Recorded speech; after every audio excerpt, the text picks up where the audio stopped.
Mas aí, dessas entrevistas, qual foi a última que você deu a respeito? Você lembra que ano foi? Foi 2011.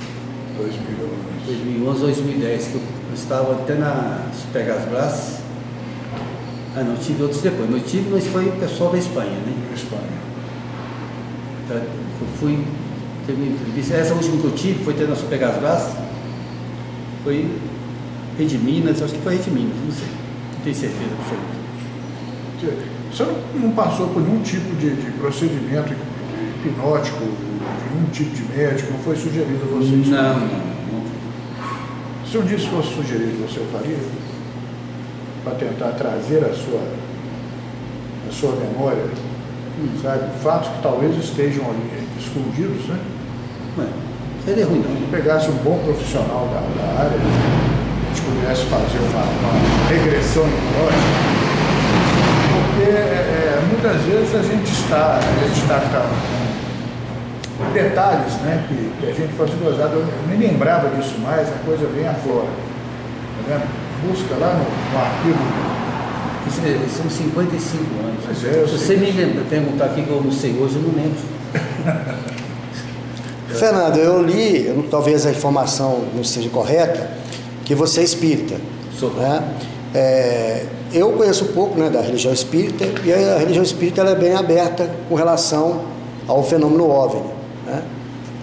Das pessoas que você convive dentro da fraternidade espírita, eles já fizeram algum comentário, alguma coisa nesse sentido?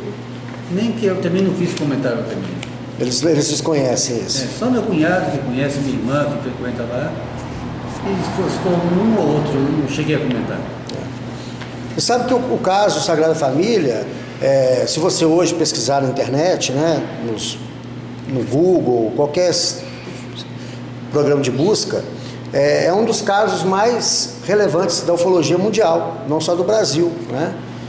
Tem praticamente todo o site de ufologia fala sobre o caso Sagrada Família.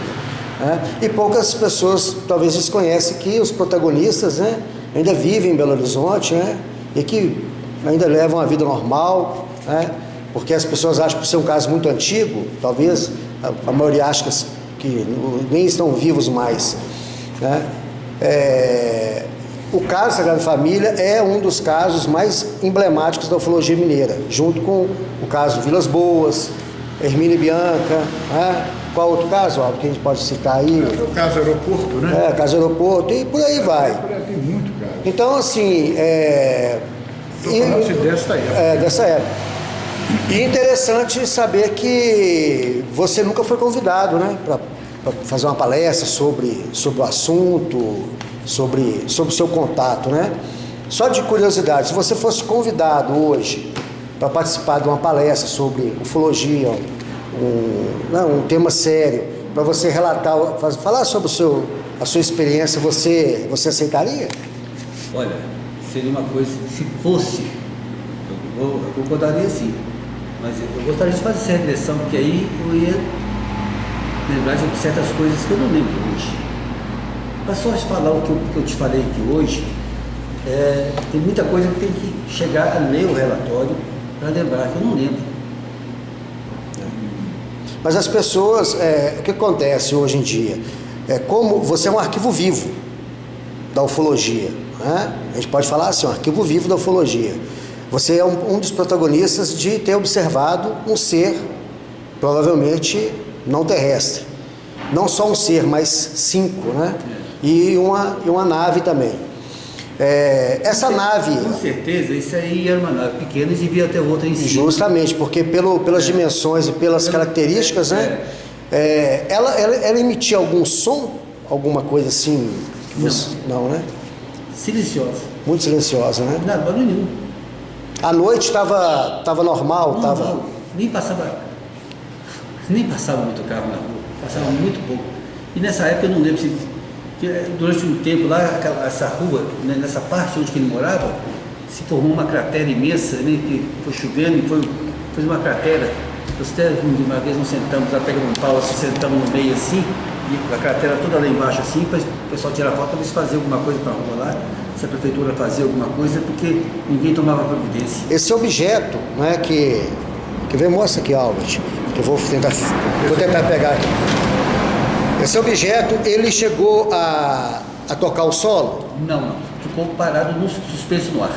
Tá aí, você se lembra se ele fazia movimento ou ele era fixo? Fixo. Mas o que deixou marcas no solo? Que eu lembro... Foi a botina dele, que tinha uns fincos embaixo. As botas do C que deixou. Ficou do lado da cisterna. Marcado. No cal. O pesquisador da época, que foi o Úvio, né, do Cicoano, ele chegou a ver essas marcas ou elas já tinham desaparecido? Eu acho que chegou, não recordo, mas eu acho que sim, eu chegou a ver. É porque ele foi logo após que ele foi lá visitar você. O negócio foi muito rápido, depois que descobriu, o negócio espalhou assim rápido. Você se lembra como que ele tomou conhecimento disso? Outra pergunta difícil. Então, quem que foi o primeiro que apareceu lá para entrevistar vocês? Foi a TV? Foi a rádio? Quem foi o primeiro? O japonês também. Não, mas que apareceu primeiro lá, porque a primeira equipe que apareceu. Foi o primeiro. Foi o Úvio, né? O Úvio tomou conhecimento disso através de quem? Eu tenho que fazer essa pergunta, é uma pergunta meio imbecilóide, mas ela tem que constar. Qual a possibilidade desses seres serem humanos daqui? Nenhuma, né? Nenhuma. Você não tem nenhuma característica que pudesse dizer assim. Mesmo se tivesse característica, na nave que eles chegaram, ficar suspensa no ar, por mais que a gente fosse sem fazer barulho nenhum. É porque normalmente quando as pessoas fazem uma entrevista, sempre fica aquela pergunta para desmanchar todas as possibilidades. Dentro até da minha experiência foi assim também. Então, quando você nota 4 seres, que só tinha uma mulher ou 2? Uma mulher. Dentro do aparelho, como é que era? Você se lembra, você tem um detalhe, era muito claro, tinha uma visibilidade boa lá de dentro? Sim. Era exatamente o que está aqui? Exatamente o que está aí. Então você via nitidamente isso aí. 4 tripulantes lá dentro, né? Vamos tentar rememorar. Quantos metros você classificaria? 2, 3, 4, 5 metros de diâmetro? Não. Como se fosse hoje, era uma Kombi? Não, uns 2 metros e pouco de diâmetro. E a altura? Também? Não, é redondo, né? Pois é, mas... Se você virar assim... Pois é, mas você pegaria ele assim, na amplitude dele... Você colocaria o teto. Eu estou vendo antenas aqui, tá vendo? Aqui não tinha nenhum platô, nenhuma coisa. Não. Ele é redondo, é um círculo. Não era um oval, não é nada, era redondo mesmo. Então o que tem de altura tem de largura. Pois é, isso é que está me deixando intrigado, porque a largura dele, 4 tripulantes, você vê. E esse camarada ainda desceu com uma espécie de elevador espetacular, isso. Uma coisa assim que, sabe? Porque o espaço para 4 seres dessa estatura, ainda um que desceu e depois subiu, ele entrou aonde ali? Quando ele subiu, vocês notaram que ele apareceu dentro do objeto ou não? Muita pergunta difícil. Porque pelo desenho, você vai ver coisas que você... Que pelo desenho, né? Principalmente esse desenho aqui, quer ver? Suspende aqui, Albert, que vem, levante só para me pegar. Vocês estão me fazendo perguntas que nunca me fizeram. Pois é, nós vamos trazer porque isso para o seu subconsciente. Pelo desenho que foi feito, inclusive por você que é desenhista, né? Só que obviamente foi melhorado pelo grupo de pesquisa. O espaço era muito apertado e eram 4 seres dentro do objeto e mais um de mais de 2 metros que desceu. Exatamente. Então, quando ele subiu, será que ele reapareceu dentro dessa nave ou ele virou fumaça? São mistérios que realmente, por isso que eu te falo, a hipnose, ela no campo de observação de um jovem, você tinha quantos anos na época mesmo? 7 anos. 7 anos. Você imagina isso na cabeça do jovem? Mas um detalhe só um instantinho. Um detalhe. Hoje, 7 anos, um menino de 7 anos hoje, ele mexe no celular muito mais do que eu. Tem uma sabedoria tremenda. Vive um mundo tecnológico. Mas 7 anos naquela época era como se fosse da roça, porque era há muito tempo. Tá, eu tô perguntando, já que você tocou nesse assunto, quais eram as brincadeiras, qual era o divertimento, qual era o procedimento de uma criança naquela época que vocês mais usavam fazer? Jogar bola, queimado, finca, bolinha de gude e papagaio. Não tinha. São as chamadas brincadeiras. Hoje não existe isso mais. As crianças hoje só brincam. Bolinha de gude, finca, você não vê quase mais. Não tem. Eu mesmo. Bolinha de gude e finca é o que eu mais fazia, eu gostava demais. Uma das observações com relação ao ser é que nos relatórios oficiais falam que ele tinha uma voz muito grossa. Você lembra disso? Ô Zé, qual que é a possibilidade, você conheceu bem os outros participantes, da gente conseguir uma entrevista com eles? Eu acho difícil. Se a gente pode, se quiser, pode tentar, mas eu acho difícil. Porque a gente encontra uma série de dificuldades e a gente quer trazer essa história, assim, tirar de dentro do arquivo, lá, vamos supor, limpar essa gaveta da memória de vocês, trazendo tudo para fora. A partir de agora nós vamos estudar o melhor profissional da área de psicologia e vamos tentar trazer esse profissional para fazer um levantamento histórico dentro da cabeça sua e dos casos outros queiram, né? Trazer essa história, porque às vezes pode ter mais coisa ali que vocês não sabem. Eu não sei se você tem conhecimento desse procedimento na ufologia, isso foi usado muitas e muitas vezes e deu bons resultados. Né? Às vezes você vai descobrir coisas e fala assim, gente, eu não sabia disso. Né? Então, você acha, por exemplo, que... Você tem o endereço desse pessoal? Não. Você conseguiria o contato? Gente, só o contato a gente... Se eu fizesse o contato antes... Claro, sim. Isso tem que ser partindo de você, porque chegando da gente, acho que a gente não conseguiria. Não vai conseguir, eu tenho certeza. Porque, como a gente veio aqui hoje, né, pela revista Alvo de Pesquisa, que é uma publicação aqui de contagem mesmo, né, alicerçada que eu, o Albert, que é da Ampeu, que fez pesquisas na Serra do Cipó, eu e o Albert já visitamos praticamente quase toda Minas Gerais. Nós viemos com a proposta de resgatar o melhor que aconteceu na ufologia mineira, que é uma das casuísticas mais importantes do Brasil.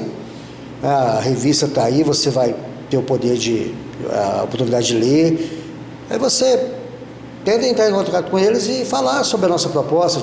É só de fazer um resgate disso, sabe?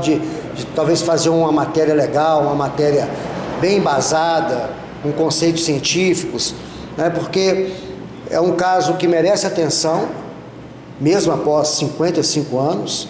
Né? Houve um caso na Rússia, que é esse caso aqui, ó. Eu até trouxe uma impressão, que é esse caso aqui, ó. Voronezh, tá vendo?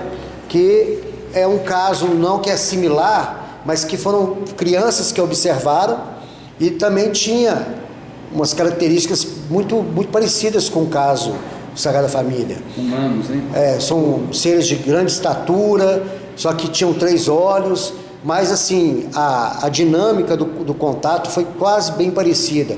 Isso ocorre em várias partes do mundo. Há outros casos com seres que aparentam apenas um olho, né? Então, uma coisa interessante, só talvez para a gente encerrar, é que nos relatórios falam que o ser que desceu do objeto, ele tinha os movimentos um pouco meio travados.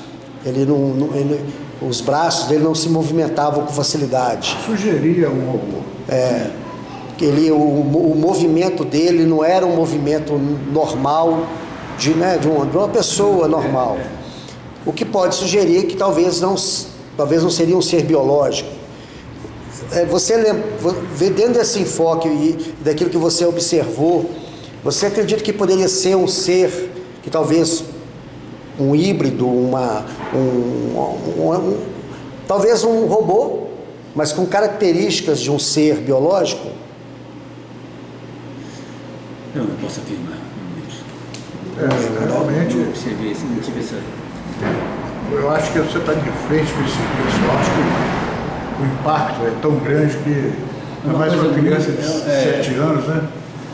Ainda mais Realmente. 7 anos, como se fosse da roça, que a gente... Só que na época, pelo fato de ser em 63, televisão pouca gente ainda tinha, né?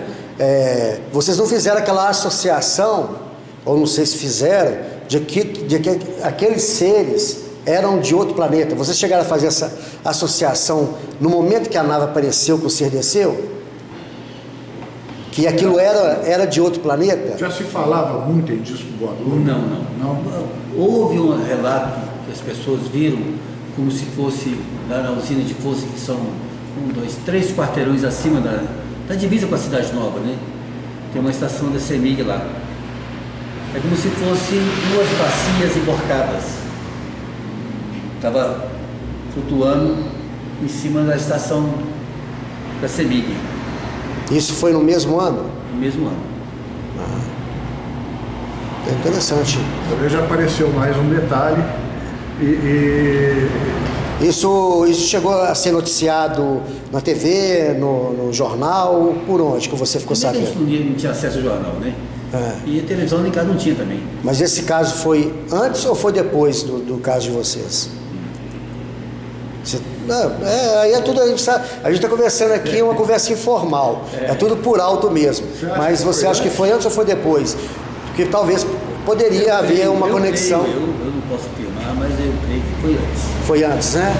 A gente vai anotar esse caso para tentar buscar nos registros para ver se houve esse avistamento. Foi na Sagrada Família. Sagrada Família. Na divisa com a Cidade Nova. Agora, deixa eu te falar, depois disso não teve ninguém mais contando nada ali próximo, que viu parecido, coisas parecidas. Não, eu fiquei lá até os 23 anos, quando 23 anos que eu saí de lá, foi 23 anos. Fiquei no bairro Sagrada Família até os 23 anos, depois eu vim pra cá. Todos os 3 moravam na mesma rua? Na mesma rua. mesma Só rua. que eu morava na esquina e eles moravam 3 casas acima do outro lado da rua. Entendi. Mais pro meio do quarteirão. No meio do quarteirão. Deixa eu só dar uma paradinha aqui.